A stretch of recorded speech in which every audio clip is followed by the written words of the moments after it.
The right habits put you in control of your health, relationships, mindset, and more.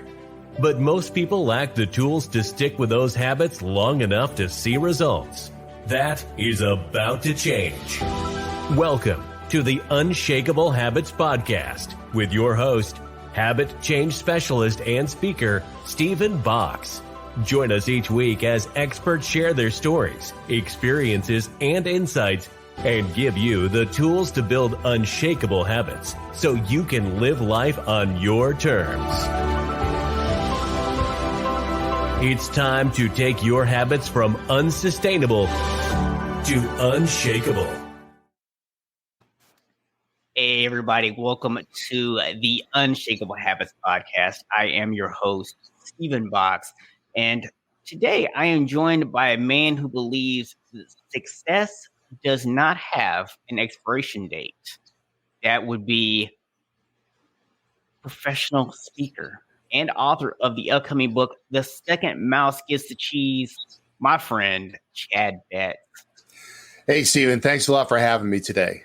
Absolutely, man. Appreciate you being here, Chad. So we're going to go through your story today, and just to kind of help people get a little context here around that quote from you at the beginning, that success doesn't have an expiration date.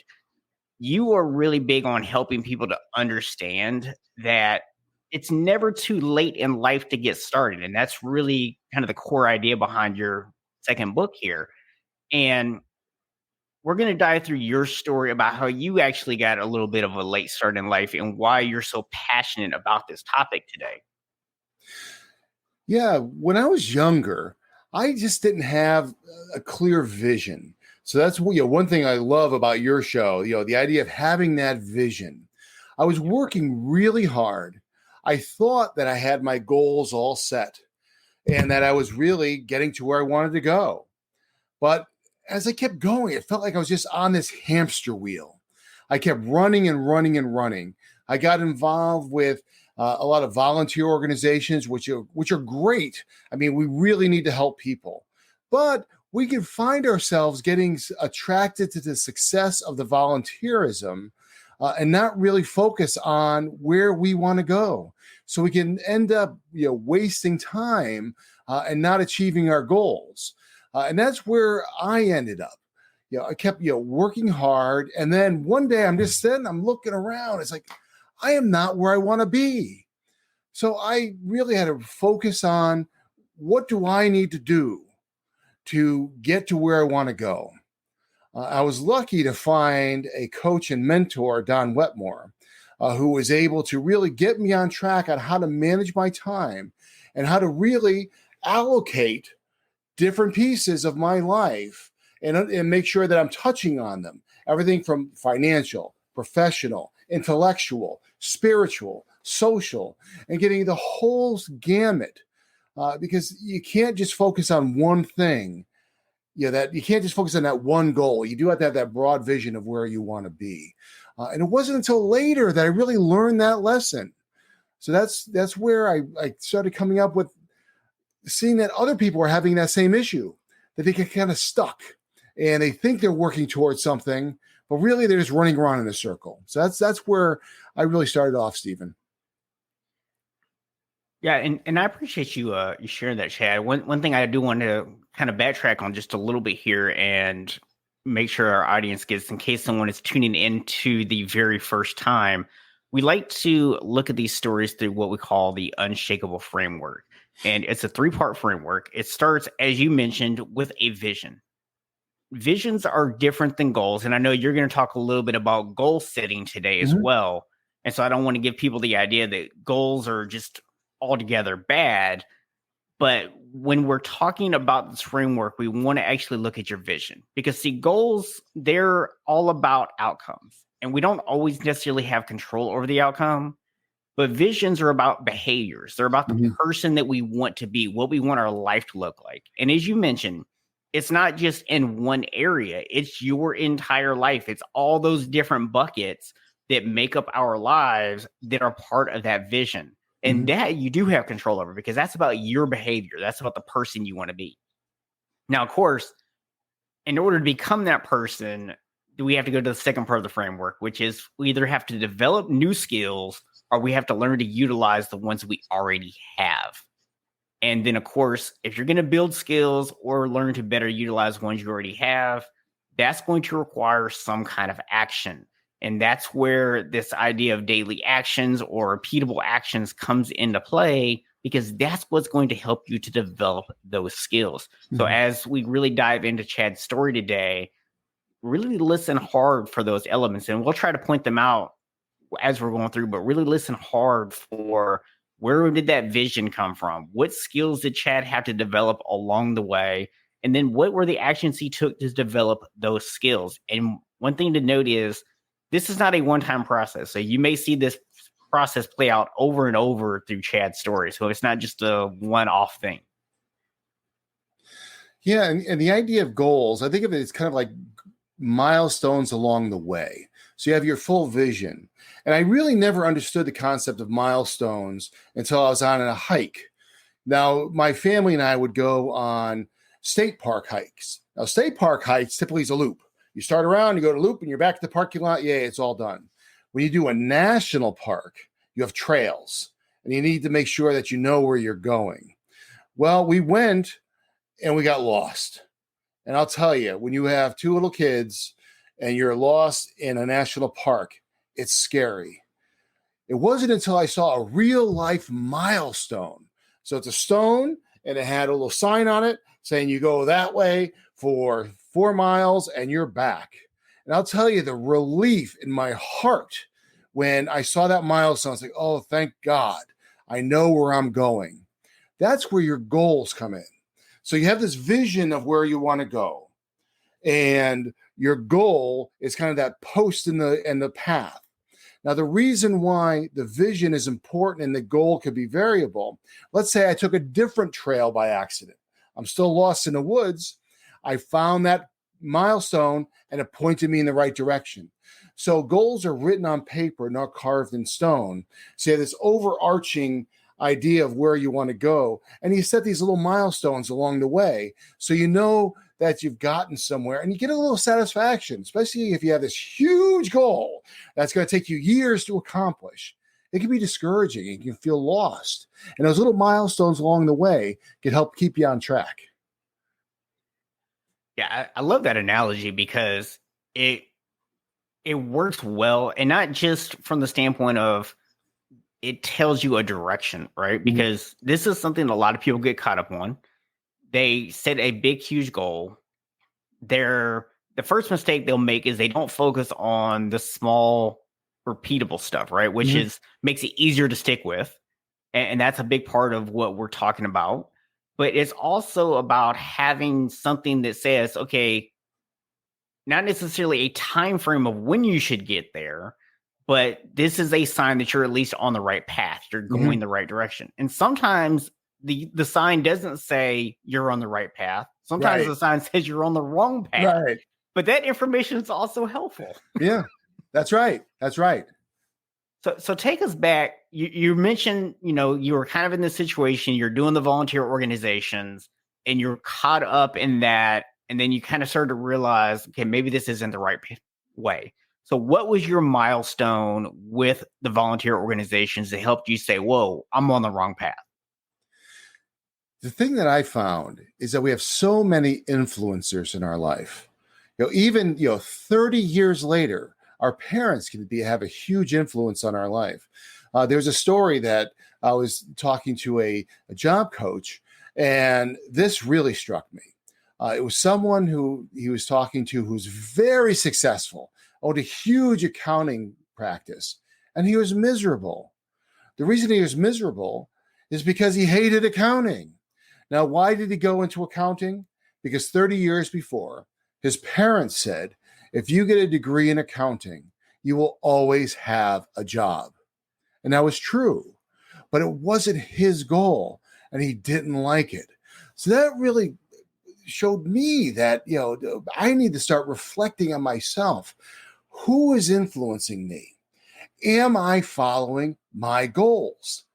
So what I did was I did what I call the 20 goal exercise. I wrote down 20 goals that I wanted to do, from, let's call them practical goals, things that we can accomplish right now, to crazy goals. One of my crazy goals was to write a book. And now that's not too crazy because I'm working on my second book. What I found then is that after taking those 20 goals and putting them in order, I found patterns. Those patterns told me that I want to help other people. I want to coach, I want to write, and I want to speak. So I've been focusing on those things. Now I kept my day job because you hear all these things, go and follow your passions. When you follow your heart and leave your brain behind, that's when you can go broke. So that's when you have to start thinking about, what are the consequences? The consequences for me would I would not be able to pay my bills. So I really needed to allocate my time to learn what I needed to learn, to do what I needed to do, to reach the milestones that I wanted to reach. So I really focused on myself, identified those goals, set priorities, and made sure to make the time to do that. The other thing that I did was, when you are working a lot, so you have a daytime job that's very challenging, you're writing a book, and you're speaking, that takes a big portion of time. So what do you need? You need energy. Now, Stephen, as you know, the last time we spoke, I was about 30 pounds heavier. And I'll tell you, when you're carrying an extra 30 pounds, that energy does not come. So I made a point to start eating healthier, to start losing weight, to focus on my health so that I could have the energy now to work on my goals, but also 10 years from now.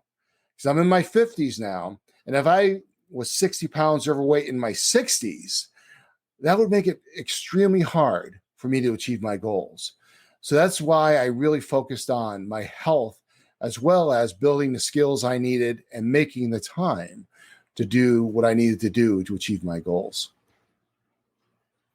So I want to rewind here just a little bit. And first of all, congratulations on taking the steps to lose the 30 pounds. Thank you. And I've been following your journey a little bit on social media. So I know that this is not like a crash diet, some, crazy thing you're doing just to lose weight. You're actually putting in the work every day. You're making a little bit better choices. You're exercising. So for all the people who are out there going, oh my gosh, Chad, how did you lose 30 pounds? The answer is by doing the boring stuff everybody hates doing, right? So, we'll just go ahead and get that out of the way for people now. Yeah. And know what else? I want to say something else about that too. Know what I knew about healthy weight loss? Nothing. So what did I do? I talked to experts. I went to a trainer. I went to a dietitian. I found out what I needed to do for macro and micronutrients. And that's a big deal. It's because when you're doing drastic weight loss, you're going to lose muscle, but you want to minimize that because your muscle is what really burns calories. So, lifting weights, eating a lot more protein. I'll tell you, eating 30 grams of protein a day is hard, but, I did it and I continue to do it. And Stephen, like you said, it's not a diet. It's a lifestyle change. And my daughter's birthday party was last weekend. And, I had cake, and it's okay. It's you live your life, but you make different choices. I worked out that morning. I made sure to have more protein and less carbs so that when I was at the party, I was able to have an overdose of carbs. So you plan and you make adjustments. And once you build the habit, it's not that hard. It's a funny story. It came up the other day. When I was younger, I had a Mazda 323. It was a 92 323. And if you don't know what that is, it looked like a small AMC Pacer. And we called it the clown car because back then I was fat too. And we had these 4 really big guys come out of this tiny hatchback. And it was the clown car because they looked like all these people coming out of the car. I was driving that car in the rain and I wasn't paying attention. And there was this underpass where it floods. And by the time I saw where I was, it was too late to do anything. So I stepped on the gas and I hit the water, kind of floated sideways, started to stall out, and then I hit the other side and I was able to go.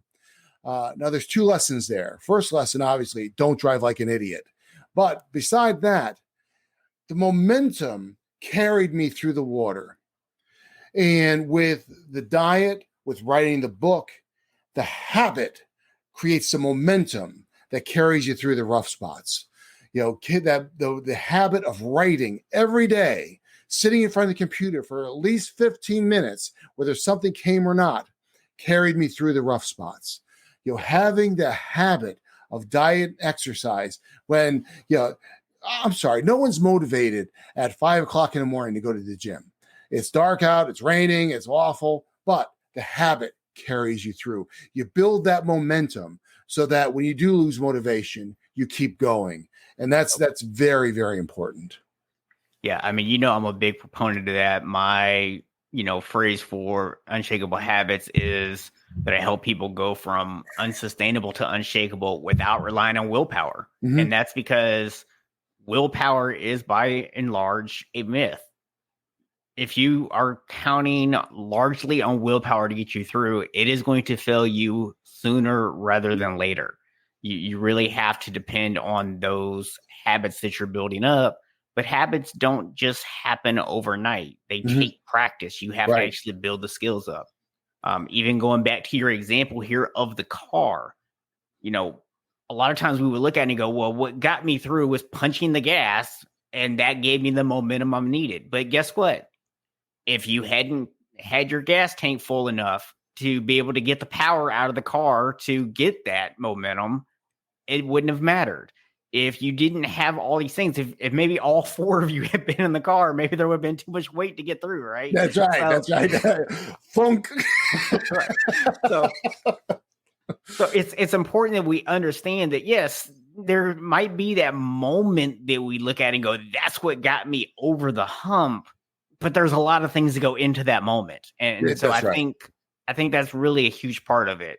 Like you mentioned the cake, I always jokingly tell clients, look, I have a very simple quote that you may be familiar with if you've been around the weight loss activity at all, which is like, you can't have your cake and eat it too. Well, I have a revised version of that, which is you can either have your cake or you can have your cake too. Mm-hmm. Meaning either you can eat cake and then not have the other things you want in your life, or you can actually live a healthy life and then you can eat cake and you can have both. So a lot of people think they're mutually exclusive, but the thing is, if you're putting in the other work, the cake doesn't really matter. It's unless you're eating it like every single day, that's probably not right. Well, and when you're doing that, you'll find at least for me, I don't want to speak for everyone, but it's either boredom or emotional. You're stressed out or you're bored. I mean, when I was at my previous job, they had 2 huge snack drawers, one salt, one sugar. And it was on my way to my desk. So I'd end up having, 2 packs of Oreos a day. Why? Not because I needed the sweets. It was one, I built the wrong habit, but it was just because I was bored and stressed. And that sugar just kind of gave me, the push. But now I use my martial arts for stress relief. I do other things for stress relief. I write for stress relief. And that, keeps me busy, which alleviates the boredom.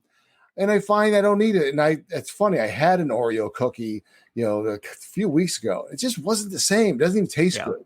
So, instead of having just, anything that's in front of you, when I do it now, it's like the cake I had was good cake. If I'm going to splurge, I'm going to get high quality stuff. I'm not going to go get the boxed pound cake. It's going Yes, I can relate, man. As I mentioned in the intro video, I lost 80 pounds. And for those that may not be familiar with my background, I have a background in fitness coaching, nutrition coaching, behavioral transformation, all that good stuff. And so one of the things that I realized after losing my weight and changing a lot of my eating habits was, like I went back to eat things I used to eat. And I'm like, this is nasty. Like, it doesn't even taste good anymore. So it's really an interesting thing when you go back and you look at how just changing stuff makes other changes. So for example, we're talking about your story and how you're doing all this volunteer work and you have this conversation with someone and they realize they're chasing someone else's goals. And it made you start to reflect, like, am I chasing my own goals? Am I chasing someone else's goals here? And as you started making those changes in your life, some of the older things that you did, I'm assuming, became less appealing. Just like those foods that you used to eat are now less appealing to you now that your taste buds have changed. By simply starting to make changes in your life, you start to realize that things that used to be appealing to you, the things that used to be relaxing to you, or the things that used to relieve your stress are no longer appealing to you. No, that's right. It's watching a lot of television. That I'm bored by it now, so I do more reading. It's true, and I'm very active. I want to get outside more. I find that I love hiking. Things like that. That just getting away from things, putting down the phone, getting away from the internet, unplugging, not watching as much TV. And you're right. It's just you change, and you get better. I mean, and it's the weight loss is the easy thing because all of us have had some kind of fitness thing at some time or other, but the exercises that I used to do are now kind of my warm up. I've gotten beyond when I'm writing now. My writing, it comes a lot faster now and it's a lot smoother and it takes less editing. It just, as you continue to do it, as you get more practiced, you become a different person. You become more effective. So towards achieving your vision of things. So I still do volunteer work. That's, like I said before, it's very important. But I do it in such a way that I see I have more impact on people. And I find that before I was doing it a lot for myself, that make myself feel good, and it was me focused. Now that I've really helped develop my empathy, really after reading Brene Brown's Daring Greatly, I see that you have to understand from your for lack of better words, your audience's point of view. So your constituency's point of view. So if you're helping someone, you want to make sure that you're really helping. An interesting thing, I was in a diversity meeting, and one of the things that came up was the idea of cultural tourism, which I never even thought of it, but I can see how it could be very offensive, where you get wealthier people going to less or more distressed areas, coming in for the day, helping and leaving. So it's almost as if you're coming visit, oh, look at the poor people, and going home. You really, without focusing on what the people's needs are. And it's, after you build that empathy and understand what the needs are, you can get beyond that kind of cultural tourism where you kind of do a flyby, and you can be more effective and help people in such a way where you're touching them and not just making yourself feel better by doing a flyby. Yeah. Yeah. And that's really a great point. And I think it's one of those things where we have to sometimes understand the difference between our growth and then if you decide to become someone who helps other people, which, you and I both do, we help other people with stuff. There's a difference there, and you're developing yourself a lot of times while you're helping other people. And I know one thing that kind of gets brought up a lot of times is this idea of imposter syndrome. And I'm sure this is something you're very familiar with, working with people who are getting a late start, because that is probably a pretty common belief of people getting that late start in life is, I've waited too long. People are going to realize that I'm not worthy of this, that I don't have the, expertise in this or whatever. And so a lot of times we're building ourselves at the same time. So what was that experience like for you? Did you go through that? Did you have that imposter syndrome when you first started on this journey of helping other people out? And you're kind of transitioning from just having your 9 to 5 and all of a sudden you're writing this book and you're speaking, and like, what was that process like for you? Take us inside of Chad's head, which I admit might be a scary place to be. Yeah, But that's right. Never look into the mind of Hannibal Lecter. No, I still get it. Imposter syndrome can stay with you. It's just something you need to push through. You have to value yourself, and if you're afraid of failure, it's okay to fail. That's the thing. It's the forward momentum. One of Stevens and my speaking coaches, they have this thing where you could fall on your face, but you're falling forward. So even when you make mistakes, you're making progress. And if you come with that mentality, that helps a lot with the imposter syndrome. I had a contest on a book cover for The Second Mouse Gets the Cheese. And I had a bunch of designers who designed things, the covers. I chose 5, and I put them out for my social media people to comment on. And even with that, I felt, well, geez, I choose the right ones, or this is the right things, what the people are going to say. We all go through that. It's okay. It just means you care. Push through, take a deep breath, and take the risk. Yeah, I forget who said this, but it's leap and the net will appear. It's sometimes important to make that leap of faith. Have faith in yourself and move forward. And as Stephen, as you mentioned earlier, the idea of of coaching, and that's as you're helping others, you're helping yourself. Many of you out there watching this aren't going to be coaching people, but life is still a team sport. Being able to work with people to achieve goals together, to have a shared vision, will help you be more successful. So gathering people around you who are like-minded with your vision will help you, and you can help them. And by doing that, you can kind of scale your efforts. For me, having people who I know and trust to have the first read of my book, to edit it and to tell me feedback. With my first book, Late Bloomer, I had someone who was the best feedback ever. She owns a marketing company, very successful businesswoman. And she told me that my book lacked empathy and I was very preachy. Now, at first, I was taken aback a little bit. Whenever you work on something for a year, it's got to be perfect, right? But it's not. And when it's fun. It's fun. I really wanted feedback when I asked for it. Not so much when I got it, but I saw that I needed it.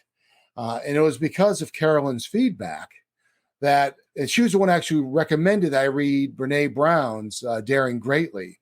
And that had such an impact on me that I can now see through other people. I understand how other people are feeling. I make the effort to understand how they're feeling. And through that, they make an effort to understand me. Now, does everybody try to understand me? No. And not everyone's going to try to understand you. But you can find that group of people. Let's go to Napoleon Hill and that was the 1930s, I think. But he came up with the mastermind group.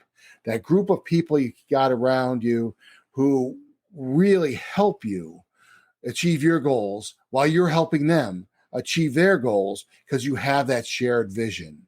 And was it Jim Rohn who talked about you are like the 5 people closest to you? Stephen, you may remember.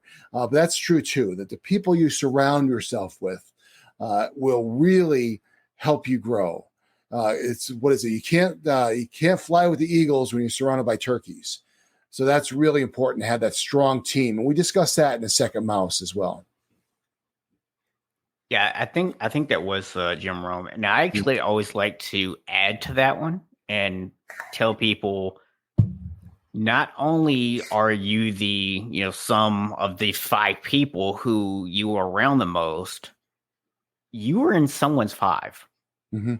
So even if you're not a coach, even if your life mission isn't to go out and help people, you have influence on someone's life. You are part of someone's 5. And if you're not a part of someone's 5, that might be a whole nother reason to look in the mirror, right? Like, man, nobody even wants me in their 5, right? What am I doing wrong here? I need to. Well, the thing is, you may not even know that you're in someone's five.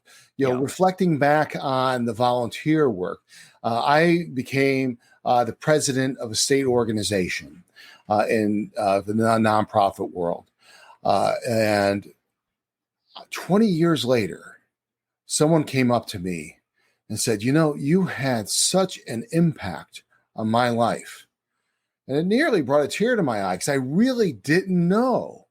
I tried my best. I wanted to support people the best I could, but you just don't know the impact you have on people. So even if you don't think you're in someone's five, my bet is you are, and you're having an impact on someone right now, and you just don't know it. So, keep supporting people and build that team, because that team will help you as you're helping them.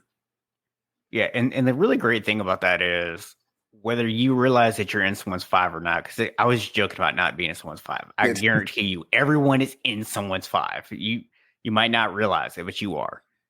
And here's the thing.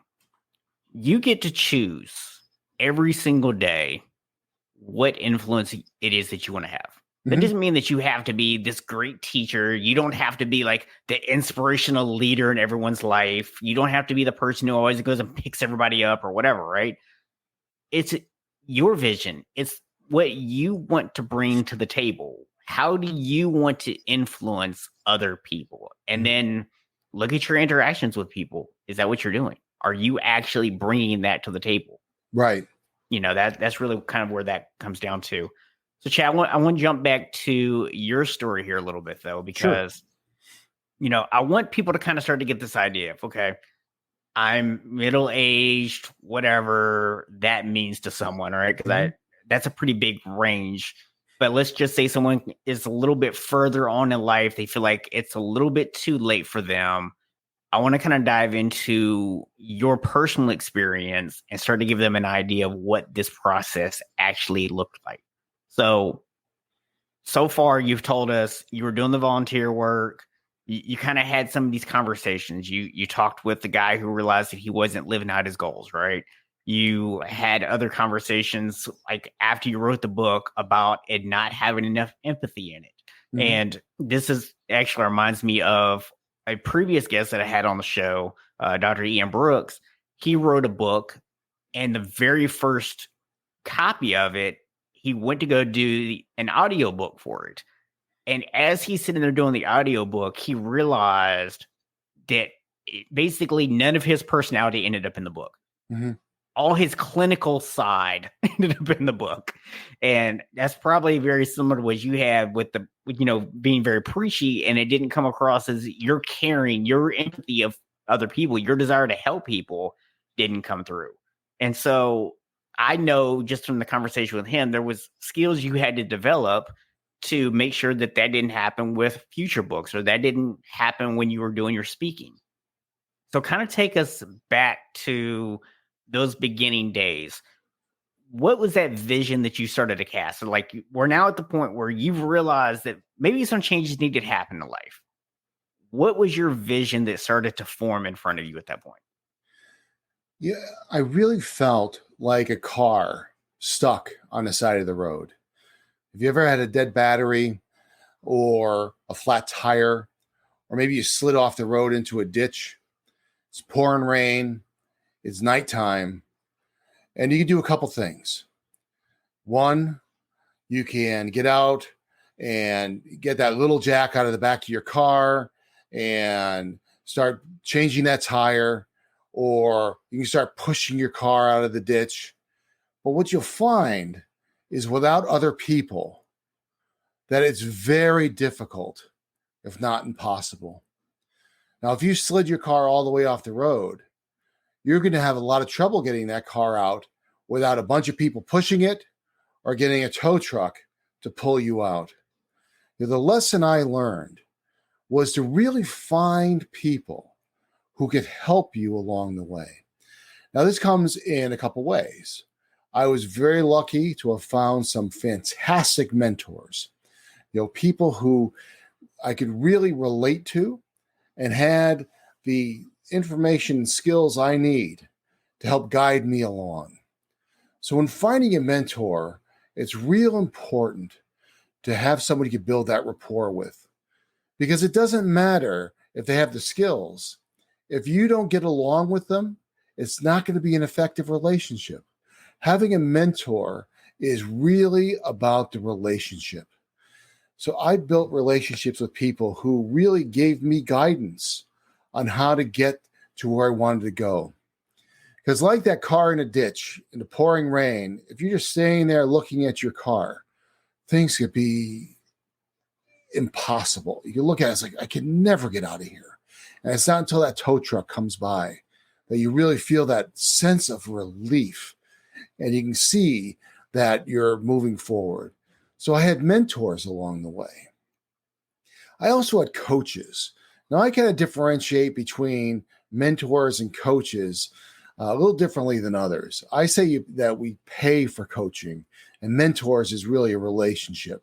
So if you want instant, access to things, getting that coach, and skill-specific coaches. So public speaking coaches, writing coaches, publishing coaches, fitness coaches, all these people have expertise. I really use that to learn and build my skills. I'd also say the last thing is, I talked about getting rid of the TV before and getting more into reading.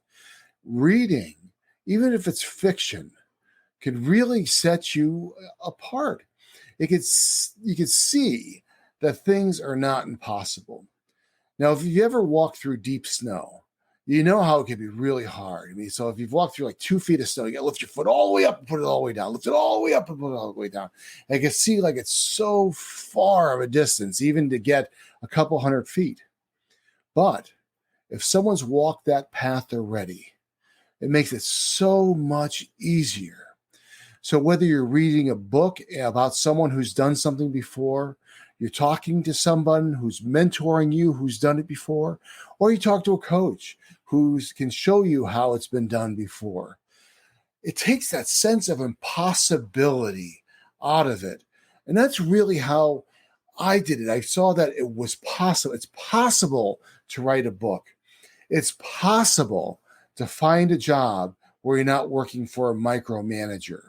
It's possible to have a social life as well as working and writing and doing everything else. It's possible to add fitness on top of that. And the more you do it, the better habits you build, the farther you can go. And you actually end up trudging through that snow for other people.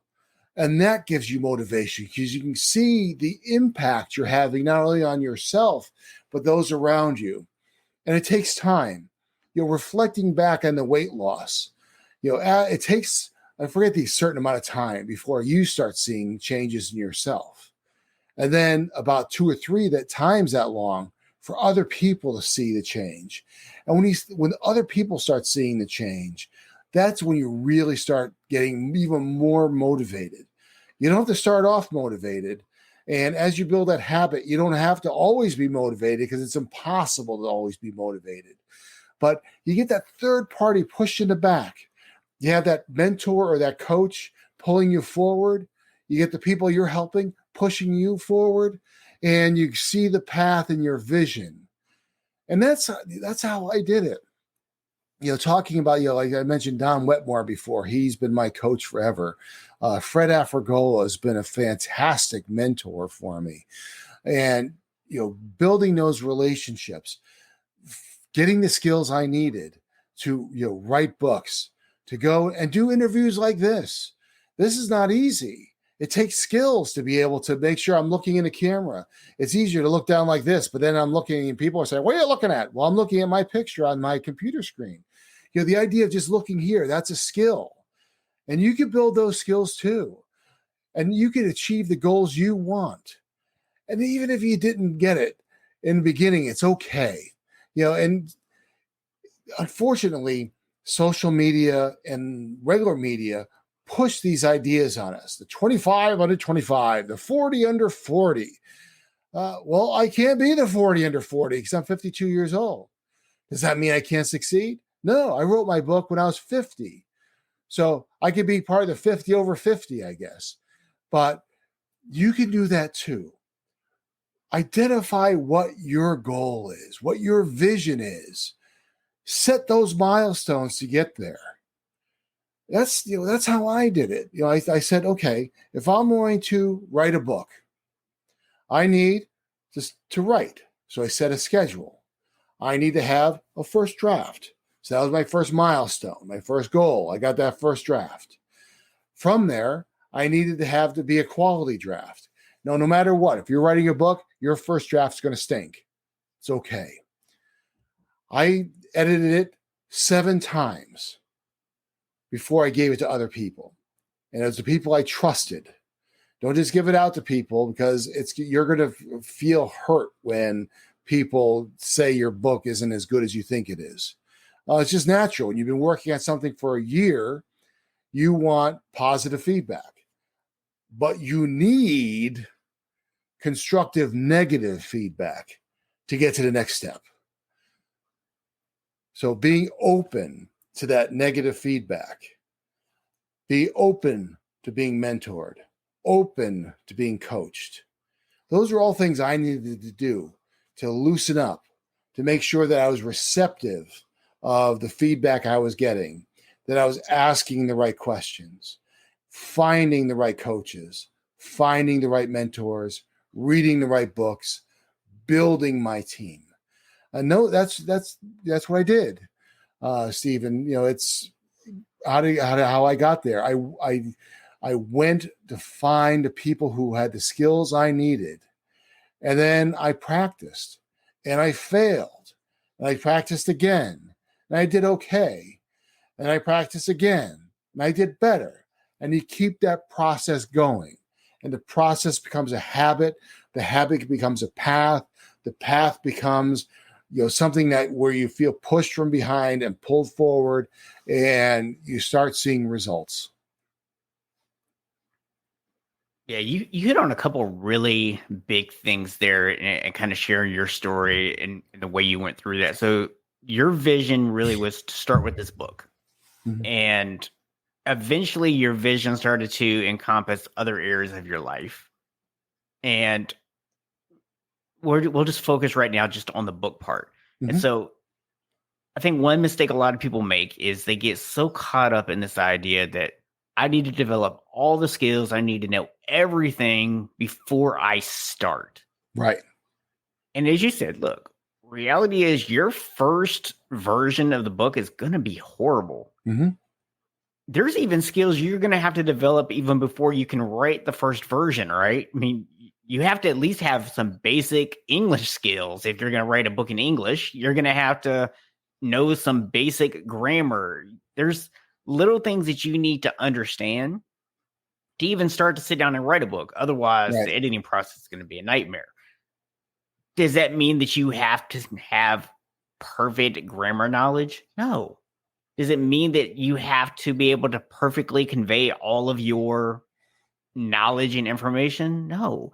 Those are skills that you can develop along the way. Mm-hmm. There's always going to be an opportunity through a book writing process, which takes a while, to get better at it. Almost every person that I've ever interviewed or talked to who has written multiple books, they've said the exact same thing. Their first book took years to write. Mm-hmm. Their second book took months, right? It's just like, because you've learned, now you have those skills. They're already in place. You don't have to go back and redevelop those skills. They're now with you for a lifetime, mm-hmm, and you can learn, and then you can apply them. And then I'm sure there are things that you learn from writing a book. They helped you when it came to getting your health in order. You know, mm-hmm, for example, okay, I now know to write a book, I'm going to just start writing. I'm not going to worry about if it's good. I'm not going to worry about like what my book cover is going to look like or what the title is going to be just yet. I'm just going to start writing a book. I'm going to put the information in place, right? Mm-hmm. And maybe the first draft didn't come out great. Well, we know the first draft didn't come out great, right? Maybe the second draft didn't come out great, or the third draft, or the fourth, or whatever. And so you keep going through all these revisions, and then you start to realize, oh, you know what? This is a skill that I'm building up. I'm becoming resilient. I'm getting better at accepting feedback that's not positive. I'm learning these writing skills along the way. And now I'm going back and I'm taking things that I wrote 3 months ago and I'm making some tweaks to them based on new information that I've learned. And some people might feel like that's a waste of time. Like, oh, you're having to go back and rewrite stuff. But it's not, because you couldn't get the new information until you started this process. That's Right. kind of the key. And like you said, when it comes to the exercise, now you're in this situation where things that used to be your warm up or used to be your workout are now your warm up. And had you never started with that as your workout, you would never have gotten physically to the point that that could become a warm up. Right. It would still be a workout for you. Right. And so sometimes I think, underestimate the fact that we need to go through the hard stuff, the stuff that we suck at, to get to the point where that becomes the easy stuff. It's got to be hard in the beginning. Otherwise, it never becomes easy. If we just avoid the hard stuff, things stay hard. Yeah. And you don't need to have all the skills when you start. Yeah. So that's, and a lot of times some of the future skills can be a distraction. So when you're first writing a book, write the first draft. I'm coaching someone on writing, and they're kind of stuck because they can't get over the idea of an outline. And they're trying to write, but they go off in this direction and that direction. They never build that framework. So they're having trouble building it. I have other people who are talking about the cover of their book. It doesn't matter. You don't have a manuscript. You can have a cover, you can have a marketing plan, you can have everything, but you don't have a book. Right. So there's certain steps you need to take. And, using your fitness analogy, if I were to do some of the exercises I'm doing now, back then, I would have hurt myself, got discouraged, and never would do it again. Yep. So you have to really build yourself up. But also remember that there's different skills in the process. In the beginning, the skills are writing.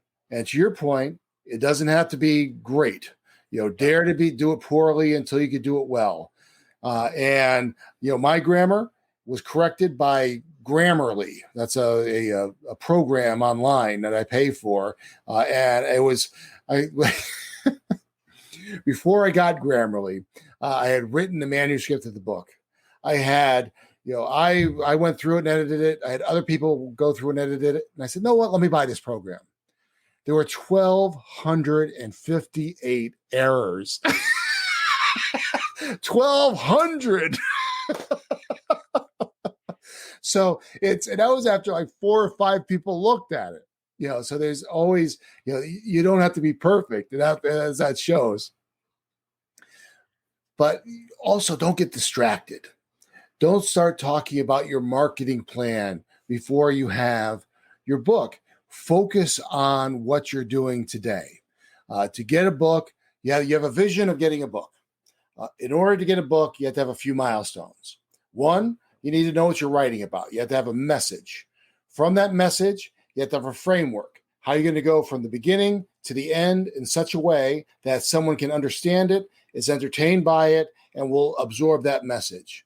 Yep. You then have to take that framework and fill it in with stories, with proof of concept, with however you're going to write it. You have to fill in those bones to put meat around your skeleton.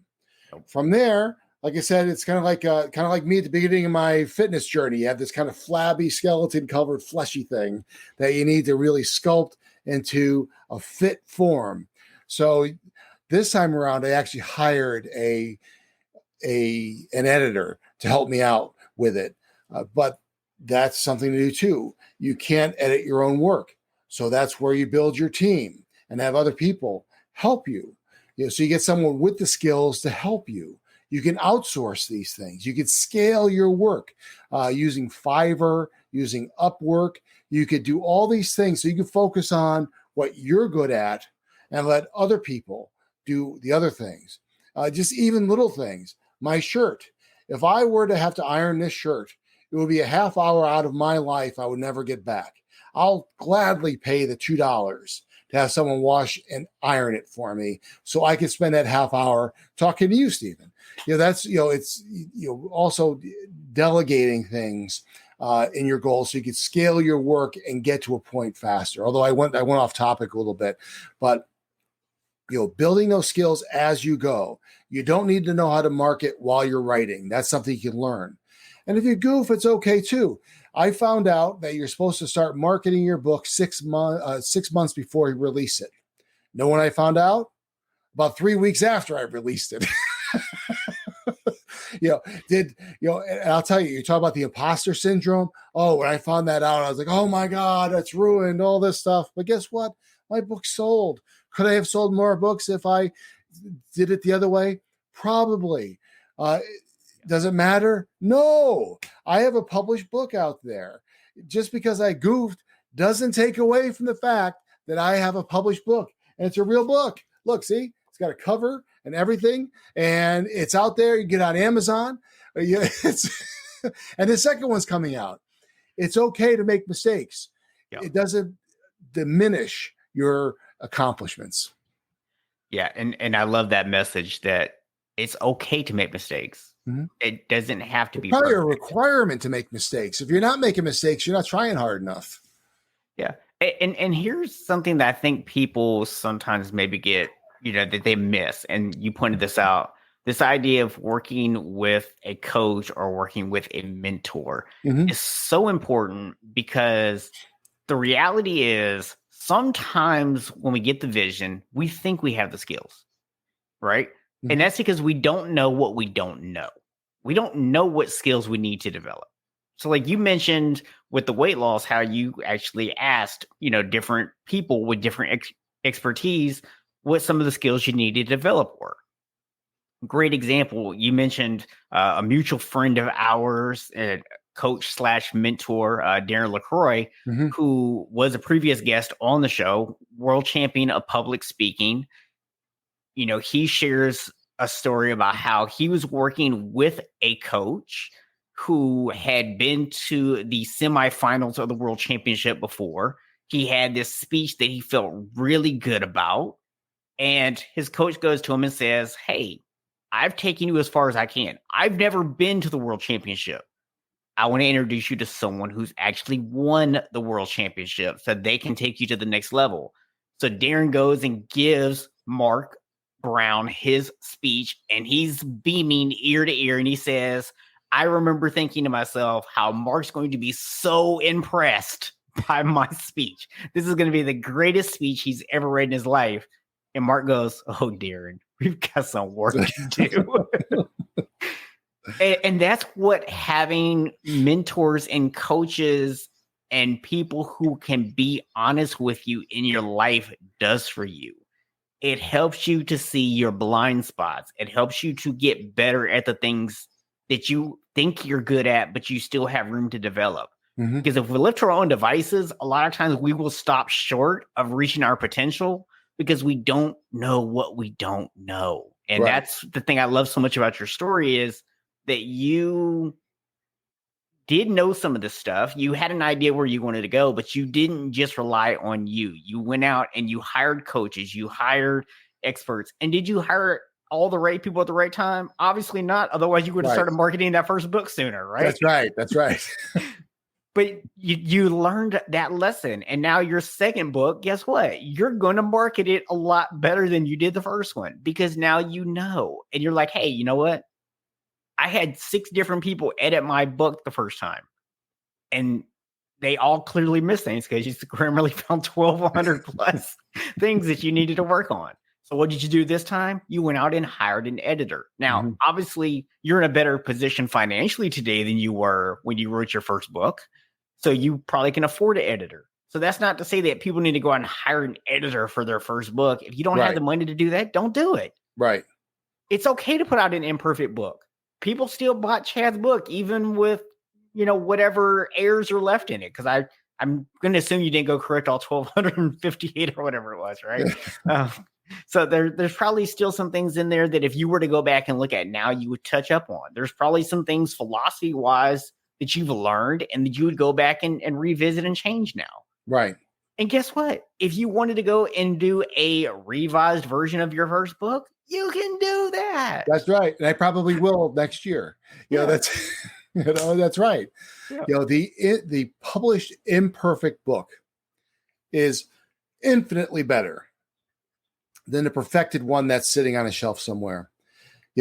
Before we got on, I was telling you about 20 years ago, I wrote a book and I forgot all about it. I was going to publish it and I never did it. And it wasn't until I was editing the second mouse, I went, whatever happened to that manuscript? Now, it's probably sitting on some floppy disk somewhere in my attic for, a computer that I would never even be able to, download it to anything anyway. For those young people out there, floppy disk are things we used to use to store things. But to make that more confusing, there's actually two types of floppy disks, right? There's the A drive and the B drive floppy disk. So that's right. I had the little, what was I forget, the little hard ones, the ones that look like the save button now on the computers. That's now all of a sudden all the people out there that have never seen one are going, wait, the save button actually looks like something? Yeah. Just let it look like the save button. Yeah. But it's like, and I could have been very discouraged by that too. Oh, I missed an opportunity. I did. I learned from it. I felt bad. Now I'm over it. It's just, you can't dwell on those things too. It's you have to release. You have to forgive yourself. Mistakes happen, and the thing is, it could tear you apart inside. You can feel really bad about yourself that, oh, I missed this opportunity. I could. It's what was it? On the Waterfront with Jim Cagney. I could have been somebody, but I got a one-way ticket to Palookaville, and that can kind of stick with us. And we feel like we're stuck in Palookaville, where we're not. It's a self-imposed prison. It's, we tie ourselves to the chair because we think that we've made so many mistakes in the past. I know someone who was in prison. He had a horrendous drug addiction. And did some very bad things in his life. But he owns a business now. He's clean and he's successful. Yep. He went through some horrible things. My guess is that even though you've made mistakes in your life, they haven't been as big as his, and he's successful. Yep. Why can't you be? There's no reason why you can't go and find a success that really means something to you. No. It doesn't have an expiration date. You can do it. Find out what you want to do. Make sure that it's your idea, that you're not really being influenced by others. Build that vision and work towards it. And I'll tell you, it's not the goal that counts. It's the work that makes you feel better. It's the activity. It's moving towards it that will add that motivation and make you feel good about yourself. It's in the doing, not the end, that really makes you feel good. Yeah. Yeah. And I love the fact that you really emphasize there that, yes, we want to look at other people's stories. We want to say, hey, they're successful, even despite all the things that they've had go wrong. I can be successful too. But the key to that is not to say, oh, I can do what they did. Right. The key is to say, I can do what I want to do. Yeah. And I love that distinction. And don't get discouraged by other people's, what I'll call accomplishments. I mean, you'll look on, Facebook, they're having this fantastic vacation. You see a picture of their feet with the sand. You see the drink. What you don't see are the kids crying in the car, the $5,000 credit card bill. Those people are just like you. They're having the same issues you're having. Their vacation is just as enjoyable as yours. It's all a balance. All you're seeing is that small, extremely positive snapshot that is deceptive. Yeah. So don't look at it. Oh, geez, look at that. They got the little drink with the umbrella, got the pinky extended. It doesn't matter. Because they had the kids crying in the car, just like you had the kids crying in the car. They had the delay on their flight, just like you had the delay on your flight. And it cost them just as much as it cost you. It's all a balance. So don't see that little snapshot and get discouraged. Remember, it's the iceberg of success. That you see the little part here that's great, and all the burdens underneath the water. It's the same thing on social media. That picture of the vacation, the promotion, all that. People were all the same. We go through struggles. We have our successes. Revel in our success. Be proud of our work. Don't dwell on the failure, and move forward. Yeah. Love it, man. Appreciate you sharing that and really coming today to share your story with us, Chad, and the insights that you had. If someone is at that point in their life where they're ready to make a change, they're ready to do something different, but they're hearing that little voice in their head that says it's too late for you, you're too old. They're probably listening by the end of this interview and they know Chad's the guy that I need to talk to. So how do they reach out to you and do that? The best way probably is to go to my website, www.latebloomerbook.com. So you'll see there's some videos up there. You can get in touch with me via email. You'll see my Facebook page, my LinkedIn page, all of it's there. So www.latebloomerbook.com. All right. Well, thank you again for coming today, Chad. I really enjoyed our conversation today, and I know that people are going to get a lot of value out of this, and they're going to be able to look at what you did, and they're going to be able to apply it to the goals that they want to go out there and achieve. Thanks very much for the opportunity, Steve. It was great chatting with you today. Absolutely. I just want to remind everyone, come back and join us next week for another episode of the Unshakable Habits podcast, where we help you take your habits from unsustainable to unshakable. Thanks for listening to the Unshakable Habits podcast. If you enjoyed this episode and you'd like to help support the podcast, please share it with others, post about it on social media, or leave a rating and review. To catch all the latest, please subscribe at unshakablehabits.com/YouTube or on your favorite podcast app. You can learn more about Unshakable Habits at unshakablehabits.com.